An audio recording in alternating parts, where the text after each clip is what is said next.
Spring lily. এই সুন্দর ফুলগুলো কালার লাল, প্রতিটি দেখতে মনে হয় যেন একটি লম্বা লেজওয়ালা ফুল বসে আছে। এই জন্য এটার নাম হচ্ছে স্প্রিং লিলি।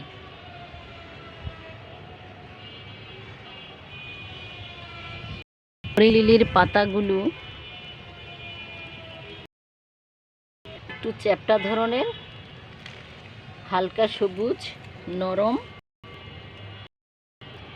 বসন্তকালে ফুল ফুটে, সারা বছরে এক ফুটে। গাছের গোড়া থেকে একটি স্টিক, তারপরে স্টিকের আগায় ফড়িং সাজানো থাকে। থোকায় থোকায় ফড়িং, যেন ফড়িং বসে আছে। ফড়িংগুলোর মাথায় থাকে পরাগধানী। এই পরাগরেণু কীটপতঙ্গের মাধ্যমে পরাগায়ন ঘটে এবং ফল ধরে। তবে কন্দ থেকেই এর চারা হয় এবং কন্দ থেকেই বংশ বিস্তার হয়।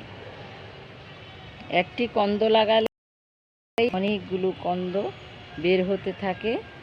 এভাবেই ক্রমাগত বৃদ্ধি পায়। চমৎকার এই ফুলটি বাগান সজ্জায় অতুলনীয়। আপনারা এটা লাগাতে পারেন।